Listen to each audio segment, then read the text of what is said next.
멀리서 잎사귀 있는 한 무화과 나무를 보시고 혹 그 나무에 무엇이 있을까 하여 가셨더니 가서 보신즉 잎사귀 외에 아무것도 없더라. 이는 무화과 때가 아니니라. 예수께서 나무에게 말씀하여 이르시되 이제부터 영원토록 사람이 내게서 열매를 따먹지 못하리라 하시니 제자들이 이를 듣더라. 지난 한 주간 우리는 고난주간을 묵상하면서 먼저 우리의 마음으로 준비를 했습니다. 이제 고난주간을 맞이해서 그 마음으로 준비했던 그 모든 것들이 우리 행함으로 이어져서 이 한 주간 다시 한번 예수 그리스도의 고난당하심과 그 십자가의 죽으심 그리고 다시 사심이 예수 그리스도의 부활의 그 순간을 맞이하는 한 사람 한 사람 우리의 가슴 속에 예수 그리스도의 주권이 인정되어지고 예수 그리스도의 보혈이 묻어있고 흐르게 되어지는 저 주인공의 삶을 살아가는 우리 모두가 될 수 있기를 주님의 이름으로 축원합니다. 월요일 가장 큰 사건은 바로 무화과 사건이죠. 무화과 나무의 저주 사건. 자, 오늘 그것을 조금 더 심도 있게 들여다봅니다. 오늘 본문 위에 있는 11절 12절 말씀을 봅니다. 예수께서 예루살렘에 이르러 성전에 들어가서 모든 것을 둘러보시고 때가 이미 저물매 12제자를 데리시고 베다니에 나가시니라. 이튿날 그들이 베다니에서 나왔을 때에 예수께서 시장하신지라. 왜 예수님이 예루살렘으로 들어오셨다가 그 입성하는 그 순간에 사람들로부터의 그 환영, 그 환호 속에서 그 자리를 떠나 열광의 자리, 황홀의 자리를 떠나 냉정을 가지시고 베다니로 들어가셨는지 우리는 그 이유를 알 수 없지만 예수님께서 그렇게 하신 분명한 그 외적으로 우리에게 보여지는 그 모습, 사람들이 만들어내는 환호소, 사람들이 만드는 황홀의 자리, 그 자리가 예수님의 자리가 아닌 것 분명히 하셨던 것. 물론 이 세상에 왕으로 오셨지만 자기 스스로 자기를 선동해서 무엇을 하는지도 모른 채 그저 종려나무 가지만 흔들고 겉옷만 펴서 나를 환영하는 그들 속이 아니라 베다니 그 속으로 그 안으로 주님은 다시 냉정 속으로 들어가셨다. 우리는 어떤 자리에 서 있는가?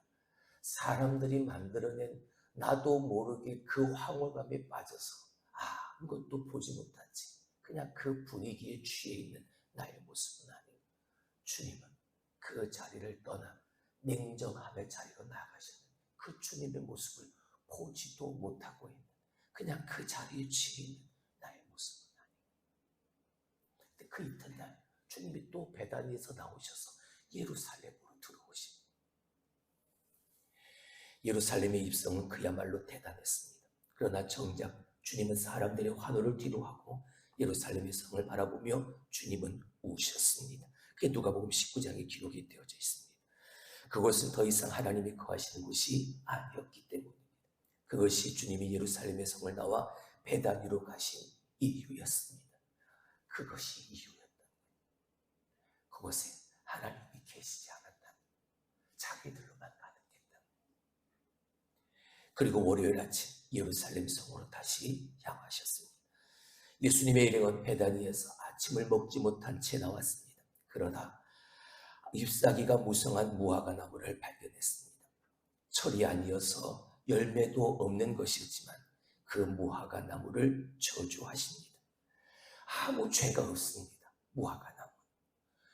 잎이 무성한 무화과 나무를 보고 무엇이 있는가 하여 보았지만 아무것도 없는. 근데 아무것도 없는 그것이 무화과 나무의 잘못은 아니었죠. 왜? 때가 아니었으니까. 철이 아니었으니까. 열매가 매어 달릴 수 있는 철이 아니니까 당연히 열매가 없는 것은 당연한 것입니다. 주님은 그 열매 없는 무화과 나무를 저주하셨습니다. 이유는 무언가 이것을 통해서 전하고 싶은 메시지가 있었기 때문입니다. 13절 오늘 본문 말씀을 다시 봅니다. 멀리서 잎사귀 있는 한 무화과 나무를 보시고 혹 그 나무에 무엇이 있을까 하여 가셨더니 무엇이 있는 것처럼 보이는 무엇이 없는 아무것도 없는 무화과 나무, 무엇이 있는 것처럼 보였던 그것이 문제였다.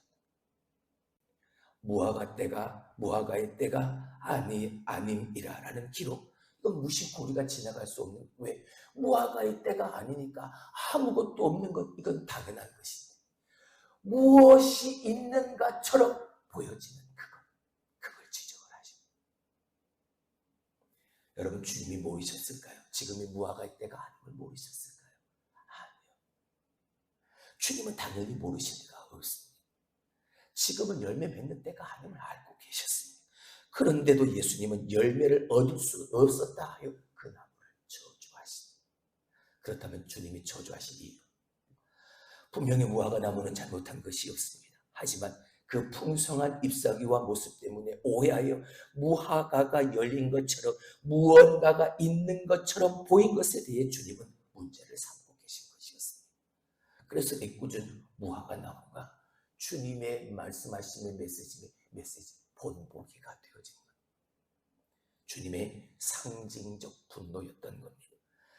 여하튼 무화과 나무를 저주한 예수님의 이 상징적 분노는 무엇이 있는 것처럼 보이지만 실상은 예루살렘 성전을 강도의 소굴로 만든, 무엇이 있는 것처럼 보이도록 포장한 바리새, 제사장, 서기관, 유대인 지도자들, 유대인 사람, 저들을 향한 주님의 지적이었다.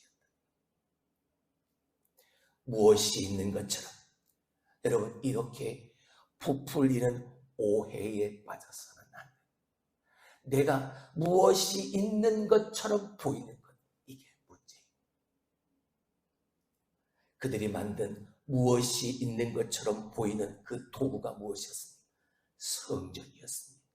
성전을 기가 막히게 지어 사람들에게 보이게끔 했고, 사람들은 눈에 보이는 그 화려한 성전을 보고 미혹되어지고 무언가 있는 것처럼 보였다. 마치 이 풍선과도 같은 거예요. 아무것도 없습니다. 근데 여기에 바람이 들어가요. 바람이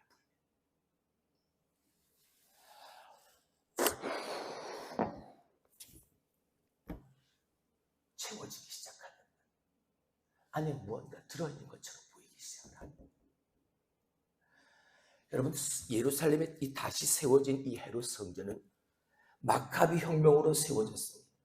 하스모니안 왕조가 무너지고 로마는 유대인의 정통성을 가지고 있는 정통 유대인이 아닌 에돔 족속, 이둠의 족속인 헤롯을 왕으로, 분봉왕으로 세웁니다.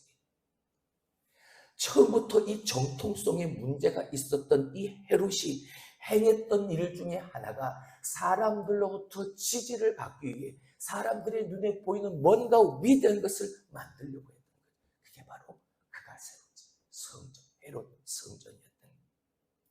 무려 1000명의 제사장들 그리고 2만 명의 일꾼들이 동원되어진 큰 역사였다. 여기서 우리가 잊지 말아야 해요. 제사장도 그 일에 뭐했다? 참여했다라는. 그들 역시 그 새롭게 지어지는 헤롯 성전에 대한 크기와 그렇게 과시하고자 하는 이 헤롯 왕의 의도와 그 마음을 알면서도 이 1000명의 제사장들이 뭐했다? 참여했다. 그렇게 지어진 성전의 대리석 하나의 높이가 90에서 120cm나 되어지니까 돌 하나가 그렇게 높고 그렇게 큰 것. 제자들의 반응을 보면 알 수 있던 그 겉모습으로 보이는 위용은 대단했던 거죠. 마가복음 13장 1절, 예수께서 성전에서 나가실 때에 제자 중 하나가 이르되 선생님이여 보소서, 이 돌들이 어떠하며 이 건물들이 어떠하니까. 제자들이 새롭게 지어진 그 헤롯 성전을 보고 이렇게 지금 예수님 앞에서 표현. 자, 저 밑에 있는 현대인 성경은 이렇게 해석을 했습니다. 예수께서 성전을 떠나실 때 제자들 가운데서 한 사람이 예수께 말하였다. 선생님 보십시오.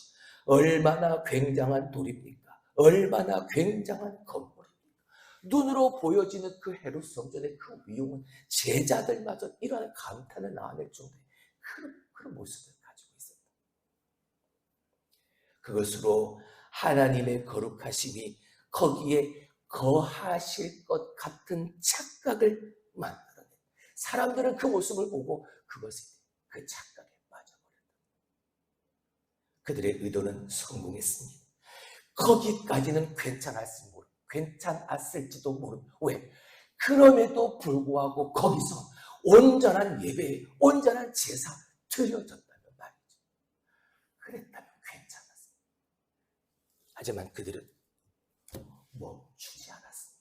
그들은 계속해서 이것을 부풀리기 시작을 했죠. 계속해서 부풀리는, 뭔가 그 안에 있는 것처럼 보이더라고요. 그들은 멈추지 않았습니다. 그들은 무언가 있는 것처럼 보이도록 만들었던 그 예루살렘의 성전이 강도의 소굴로 바꿔진, 강도의 소굴로 그렇게 만들어버렸습니다. 결국 그곳은 하나님이 거하실 수 없는 곳이 되어져 버리고 말았습니다. 오늘 무화과 나무를 통하여 저주하시는, 무엇이 있는가 하여 가셨지만 아무것도 없는 그 무화과 나무를 저주하신 것, 바로 이러한 자기들의 모습을, 이러한 예루살렘의 성전 주님은 말씀하고 계셨다. 잔뜩 부풀려 있는 어마어마한 큰 돌들로 그 위용 있는 성전을 그렇게 만들어 사람들의 마음을 미혹해서 그 안에 뭔가가 있는 것처럼 보이도록 했던 그들을 지적하고 계십니다. 마가복음 13장 2절 예수께서 이르시되 네가 이 큰 건물들을 보느냐?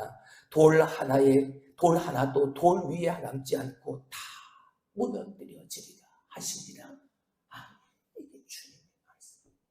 너희가 그렇게 무언가 있는 것처럼 보이도록 만들었던 그 큰 돌도 돌 위에 돌 하나도 남지 않도록 이게 다 AD 70년 로마의 장군 티도로부터 그 예루살렘의 성전이 완전히 무너져버리게 되었죠. 예수님의 말씀대로만. 헤롯의 성전은 그 지은 동기부터 순수하지 않았지만 제자들의 반응에서 보듯 성전 건물의 위용만으로 하나님이 거하실 것 같은 착각에 빠뜨린 겁니다. 하나님이 거하실 것 같은 성전이 아니라 하나님이 거하시는 곳, 그게 성전이어야 합니다. 근데 자꾸만 부풀리는 데만 목적을 두었다. 오늘날 교회 위기도 여기에 있습니다. 웅장하고 화려한 건물, 그리고 내부 시설만으로 신앙을 말하는 태도 말이죠. 그 안에 하나님과의 영적인 교제, 기도의 삶을 통해서 신앙을 고백하고 신앙을 증거하고 믿음을 전하는 그런 게 아니라 보여지는 그 모습으로만 신앙을 말하고 하는 그런 태도 말이죠. 더 큰 문제는 다른 사람들만이 아니라 자기 자신도 거기에 속하게 만들어 이게 큰 문제예요. 제사장들도 알면서도 그 의도를 알면서도 그 일에 참여했어요. 자신과 비교도 되지 않은 황소를 흉내내면서 자기 몸에 바람을 집어넣다가 배가 터져 죽은 개구리와 황소는 이 이솝우화처럼 말입니다. 그 가능성이 열린 거죠. 터져버릴 가능성. 자기 자신을 잃어버릴 가능성. 심지어 영혼마저 과장되어져 영혼마저 터져버릴 수 있는 가능성이 열려져 있었던 주님은 그걸 지적하고 계십니다. 잠언은 이것을 경고하고 있습니다. 밑에 있는 3번을 봅니다. 잠언 16장 18절. 교만은 패망의 선봉이요 거만한 마음은 넘어지네. 자, 그렇다면 주님이 이 상황을 바라보신 그 결정은 무엇이었습니까? 본 것은 무엇이었습니까? 교만이었다. 잔뜩 부풀려 있는, 무언가 있는 것처럼 아무것도 없으면서 그렇게 보이려는 그들의 교만한 것. 왜 교만이 패망에 이르게 됩니까? 이것을 통해서 헛된 영광을 추구하기 때문인 겁니다. 잔뜩 이 안에 뭐가 들어있는 것처럼 보여지는 이 교만 때문에. 치명적인 원죄의 시작도 자신을 부풀리는 뱀의 유혹 때문이었습니다. 뱀이 뭐라고 유혹합니까? 창세기 3장 5절. 너희가 그것을 먹는 날에는 너희 눈이 밝아져 하나님과 같이 되어. 뱀이 사탄이 아담과 하와의 마음에 계속해서 풀어넣는 거죠. 오늘 이 풍선 안에 계속해서 바람을 이렇게 계속 풀어넣는 거죠. 저걸 먹으면 네가 하나님처럼 눈이 밝아져서 하나님처럼 되는 거야. 네가 무언가 있는 것처럼 보여지는 거야. 대단하지 않아? 저 탐스럽고 보함직하고 먹음직스러운 저거 한번 일단 먹어봐. 하나님처럼 될 테니까. 계속해서 부르는 말도 안 되는 속삭임, 넘어가고 나는 자신을 부풀리는 것의 결과, 넘어가고 유혹당하고 자신도 모르는 사이에 영적인 파괴에 이르게 되어지는 결과. 여러분, 끝이 없는 겁니다. 스스로 부풀리는 오류에 빠지면, 그것이 시작되어지면 끝이 없는. 왜요? 알잖아요. 나는 알잖아요. 내 안에 아무것도 없다는 걸 알잖아요. 그러니까 자꾸만 무언가 있는 것처럼 보이려고 하잖아요. 계속 불어내잖아요. 멈추지 않고만. 터질 때까지만. 안타까운 건 터지고 나서야 그걸 깨닫게 돼요. 이미 대제사장들과 서기관들은 그 늪에 빠져 있었습니다. 근데 주님이 이 외형적 과시의 문제, 무언가 있는 것처럼 포장된 무엇이 없는, 아무것도 없는 그 외형적 과시의 문제를 주님은 언급하셨던 거죠. 더구나 그 지적의 방향이 정확하게 자기 자신을 향하고 있음을 그들은 알았습니다. 그 가르침이 옳았음에도 불구하고 자신들의 기득권을 그들은 놓을 수 없었죠. 내가 지금 누리고 내가 가지고 싶어하는 그것을 절대 놓지 않았어요. 왜요? 무언가 있는 것처럼 보이려고 했던 그들의 결론이 바로 그거잖아요. 내가 가지려고 하고 내가 가지고 싶어하는 바로 그거잖아요. 기득권의 욕망은 끝이요. 하나님과 같이 되고 싶은 욕망은 끝이요. 터질 때까지, 상상할 수 없는 존재가 될 때까지 끝이요. 계속해서 부풀려지는. 결국 그들은 뭐합니까? 그 예수를 죽이기로 작정하는. 이 엄청난 위험을 알고 있었기 때문에 주님은 오늘 이 무화과 나무를 예로 드신 겁니다. 아주 조금이라도 자기가 아닌 것은 뭐하지 마라. 드러내지 말아라. 교만하지 마라. 부풀려지지 말아라. 여러분, 멈추는 게 옳은. 나 스스로가 무언가 있는 것처럼 보이려고 부풀려지는 이것을 멈추어야 사는. 멈추어야 끝나는. 안 그러면 뭐합니까? 터져버려. 신앙은 멈추는 겁니다. 하나님 앞에 서는 겁니다. 내가 어떤 존재인지를 그 하나님 앞에 멈추어 서서 알고 깨닫는, 이게 신앙, 이게 믿음이에요. 단순히 멈추는 것을 넘어서 자신의 원래대로 돌아가는, 내 안에 잔뜩 들어가 있는 이 부풀렸던 이 모든 것들 다 빼면, 힘을 빼면 내 원래의 모습으로 돌아가는 거예요.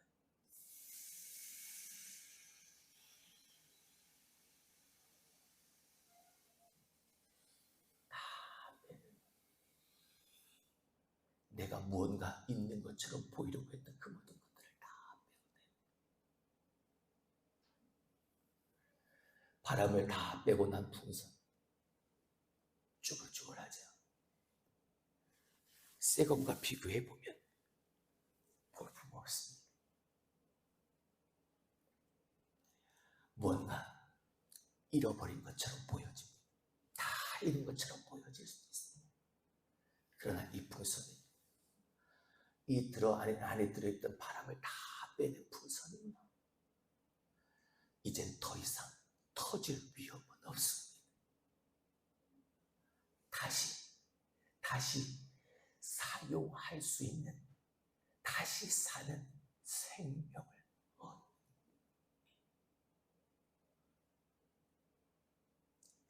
여러분, 쭈글쭈글하게 살면 어떻습니까? 좀 볼품없게 살면 어떻습니까? 다시 살 수 있는데, 다시 사용할 수 있는 예수님이 그걸 우리에게 만드십니다. 우리는 무언가 있는 것처럼 보이려고 잔뜩 교만해져서 내가 가지고 싶은 것, 내가 먹고 싶은 것, 내가 누리고 싶은 것, 그걸 가지려고 잔뜩 터질 위험성을 아는지 모르는지 계속 나를 부풀려. 우리는 그게 존귀한 건 줄 압니다. 그게 위대한 건 줄 압니다. 화려함으로 웅장함으로 그 위용을 자랑했던 예루살렘의 성전, 헤롯 성전을 다시 지었던 헤롯의 그 마음처럼 말이에요. 내 잠언은 이걸, 그 반대의 것을, 바람을 빼는 것을, 이 볼품없게 사는 이것이고 겸손이라고 말합니다. 그리고 그 겸손이 존귀임을 말합니다. 잔뜩 부풀려 있는 그 분선이, 그 교만함의 그 위용이, 화려한 웅장함이 우리는 존귀라고 생각하는, 잠언 기자는 우리에게 분명히 말하죠. 18장 12절, 사람의 마음의 교만은 멸망의 선봉이요 겸손은 존귀의 길자입니다. 할렐루야. 우리가 존귀하게 되는 건 바람을 불어넣어 잔뜩 부풀려지는 그 모습이 아닙니다. 주님이 우리를 존귀히 여기실 그때가 우리는 존귀한 자 되어지는 것. 우리는 사실 이 모습 이대로 존귀한 자입니다. 할렐루야. 원래 우리의 모습, 하나님의 형상대로 지음받은 우리의 모습, 하나님이 우리를 바라보시고 심히 좋았다 하실 정도로 하나님 우리를 존귀하게 여기실 바로 그 모습이었으니 우리의 원래의 모습은 존귀. 근데 우리가 자꾸만 뭔가 있는 것처럼 보이려고 하는 나 자신을 계속 부풀리는, 한번 먹어봐. 이거 먹으면 네 눈이 밝아져서 하나님처럼 될 수 있다. 계속해서 불어는 그 바람 때문에, 계속해서 무언가 있는 것처럼 보이는 나의 교만 때문에 그 존귀한 하나님의 형상을 다 잃어버리고 힘을 빼면 되는, 들어있던 나의 교만한 그 모든 것들을 다 빼내면 돼. 원래의 모습, 하나님 앞에서 나의 그 원래의 모습으로 돌아오면 돼. 터질 때까지 상상할 수 없는 존재가 되었을 때 그렇게 계속 부풀리고 있는 그 모든 것들을 다 빼내면 돼. 이렇게 살아도 되잖아요. 쭈글쭈글 살아도 되잖아요.